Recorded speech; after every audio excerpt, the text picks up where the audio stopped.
321.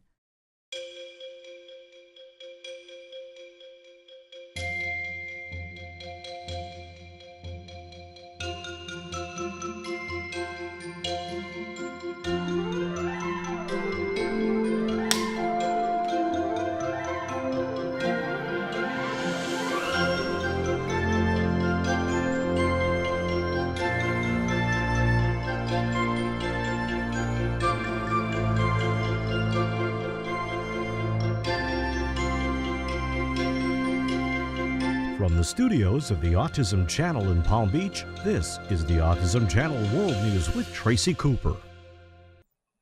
Previously, we've reported on the work being done at Exceptional Minds, a Southern California vocational academy dedicated to training people on the autism spectrum for careers in post-production, computer animation, and digital media. Already, Exceptional Minds is fulfilling its mission, and now on a bigger scale than ever before. The upcoming motion picture American Hustle will feature not only the biggest names in Hollywood, but the star students of Exceptional Minds as well.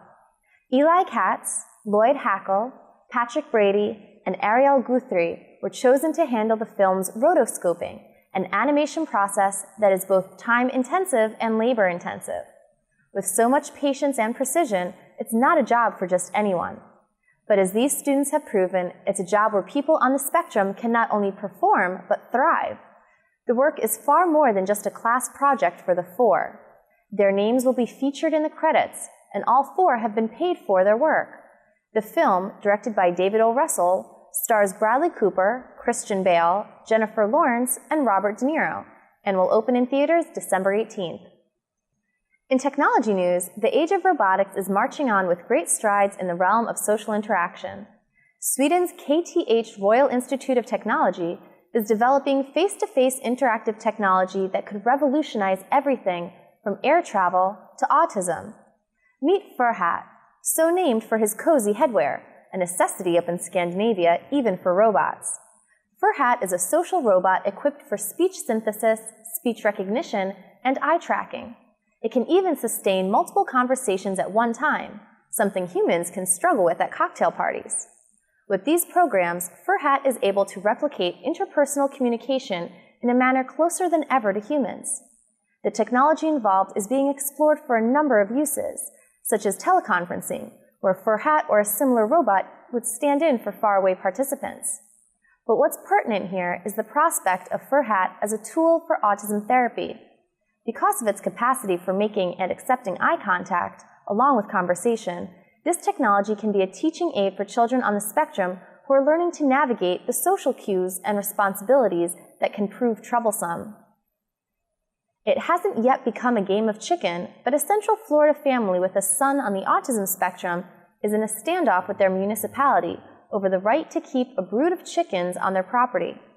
In DeBarry, Florida, a community north of Orlando, Joe and Ashley Hart wanted to explore companion animal therapy for their son JJ, who has autism. Instead of dogs or horses, however, they found a more unorthodox companion, chickens. Nonetheless, JJ's condition improved significantly after spending a year with his chickens, becoming more verbal and physically active. But all good things come to an end, and the fear is that this includes their chicken coop. DeBarry's local ordinances prohibited the keepings of chickens until introducing a one-year pilot program, spearheaded in large partly by the Hart family. That year has now elapsed, and the DeBarry City Council has voted to discontinue the program, citing the importance of distinguishing residential zoning from agricultural zoning. However, the Harts insist that giving up JJ's chickens is not an option, and are exploring legal avenues to keep their extended family together. Neighboring communities in the Orlando area do allow for chickens on residential property. Finally, a familiar face to talent show aficionados in Britain and beyond has joined the ranks of the autism spectrum.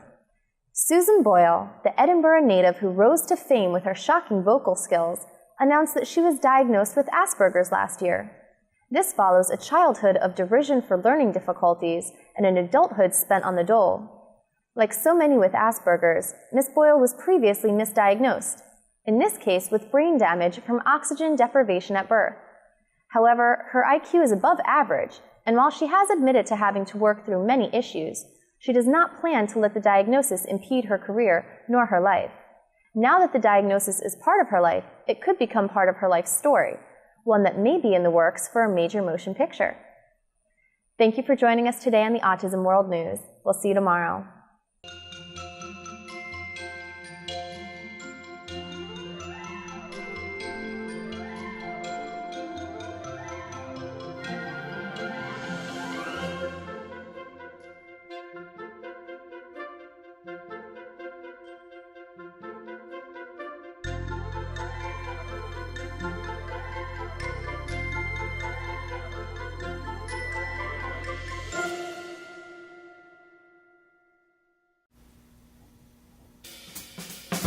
I'm Don Stewart, and this is the Autism Channel.